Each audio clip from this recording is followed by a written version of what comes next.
Hello, friends. It might seem difficult to believe, but in 1893, when German chemists Tiemann and Krüger were looking for the scent of violets, they were experimenting with Orris oil, which was at the time a cheaper alternative to violet oil because it had a similar scent. This mostly goes to show you how expensive and difficult to obtain was the violet essential oil. It took 33,000 kilograms of violet flowers to obtain 1 kilogram of oil. But Orris root oil was no less difficult to obtain or no less expensive, and it remains so today. And the reason for this is because this material is derived from the roots of Iris pallida, and the production was originally centered in Italy. These days it's mostly in Morocco.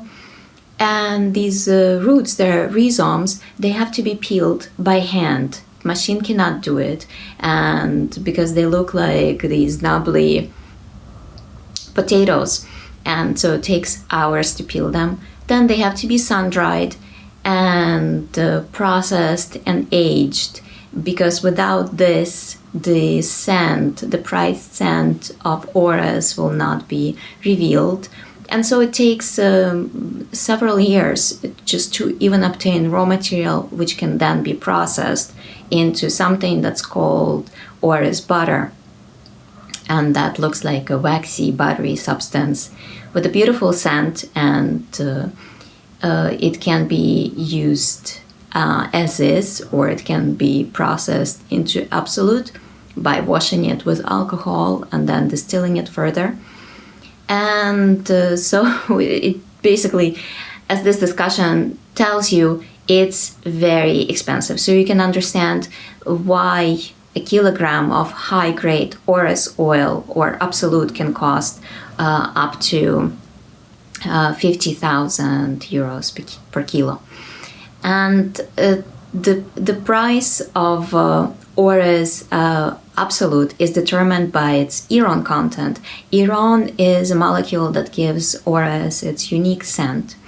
And commercial versions of Orris essences are usually about 1% or 5% or 8% irons.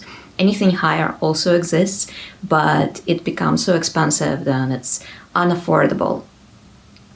Iron by itself is very difficult to synthesize, so it's one of the most expensive synthetics used in perfumery.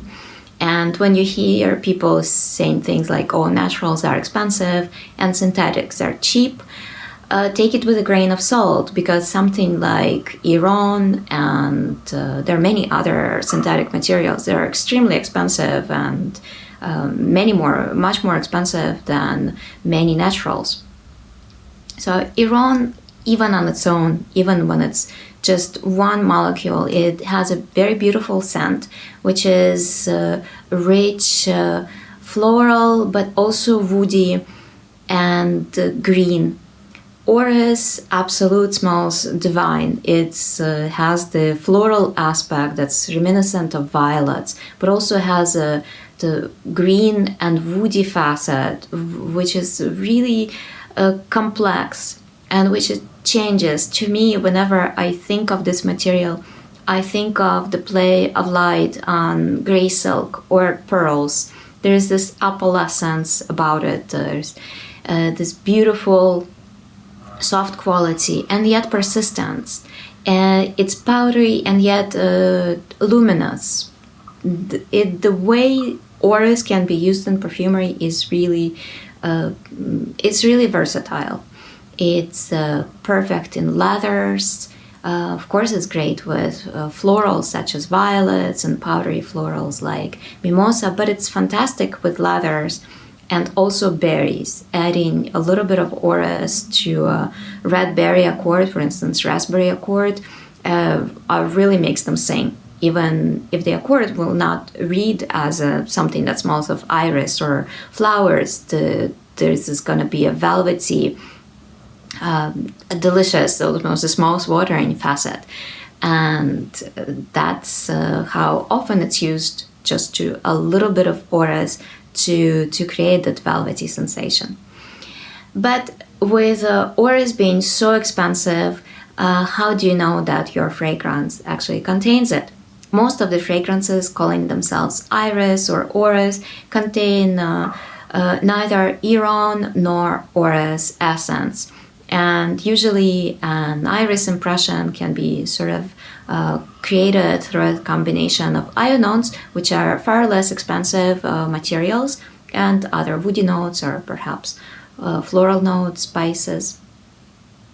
And I would like to select a few fragrances that in fact include Orris essence and that use it really beautifully to highlight its different aspects. And the first fragrance is really a classic, and you'll know if you watch my channel, you know that I really like it. I mention it often, but in this context, it's really important to mention it. It's Chanel number 19. It's created in the 70s. It's a floral chypre, so earthy, mossy perfume. And the combination of Orris with green notes and moss in that fragrance is just fantastic. The beautiful aspect of this fragrance is just really that green, crisp green note and also iris, the velvety. So even though it's a quite an austere fragrance, most chypre are, but it has this soft and velvety finish and a hint of powderiness that works really well with all of its accords. It's elegant and it's beautiful. And Orris is used in all of the formulations of number 19 and in greater or lesser quantities, of course, depending on the formula. But if you want to see what Orris smells like, I think Chanel number 19 is one of the best choices. Also, it's not as expensive as some other perfumes, especially niche perfumes, but it's made with excellent materials. So another fragrance that I really enjoy is Serge Lutens Iris Silver Mist. And it was created by Maurice Roussel. And as Roussel himself told me, the story was that Lutens wanted a fragrance that smelled of iris. And I might have mentioned the story before, but I think that it's really a great story. And Roussel was trying to different combinations of iris accords and iris ingredients, and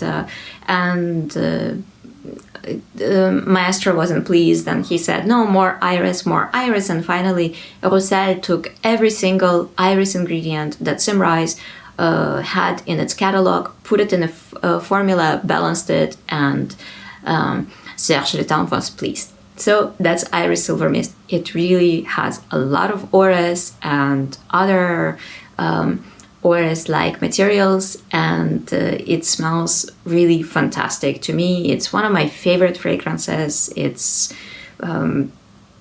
just perfect in the way it captures the floral, woody, and the green facets, really smelling like a walk through a winter garden or perhaps a spring garden where everything is frozen and cool, and yet you already smell spring in the air.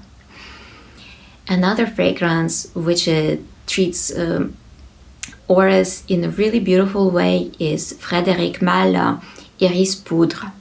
And that fragrance is powdery, as the name would suggest, with the quality that I mentioned before. It combines like fruity, rosy notes with Orris, and that combination is really, really intriguing and really appealing. So it has this vintage quality, like the vintage glamour quality, and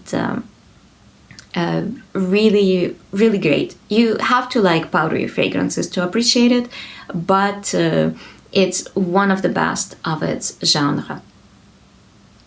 And then there is Prada, Infusion d'Iris.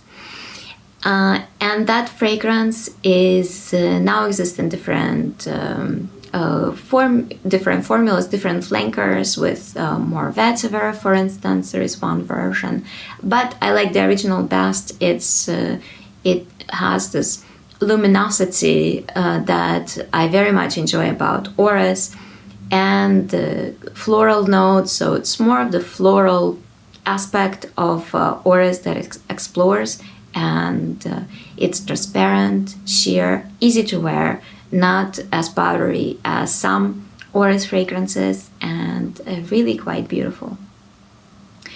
And another fragrance I would like to mention is Orris Tattoo. It's by a brand called Parfum. And the combination of in that fragrance of musks and Orris is really so appealing. It's like a cashmere blanket. It's very comforting and soft and enveloping. A beautiful way to use Orris, and a beautiful way to make it modern and still luminous, but still to retain its glamorous, its powdery qualities. And finally, if you would like a really fresh Orris or a fresh take on Orris, then there is Silver Iris by Atelier Cologne. And it blends fresh notes with hints of violet leaf, and Orris and violet leaf pair beautifully together because violet leaf is green. It has accents of the sweetness of violet and hints of powderiness, but the combination with Orris, they seem to uplift each other. Really beautiful way of using this material, and with an addition of citrus, it makes it not quite a cologne. To me, Atelier Cologne sometimes stretches its definition of cologne, but I really like that perfume. It's uplifting. It has also leather accents, but still in a fresh, radiant way. So very easy to wear and quite lovely. So those are my choices, and I would love to hear what Orris fragrances you like wearing. And as always, thank you for watching and have a great day.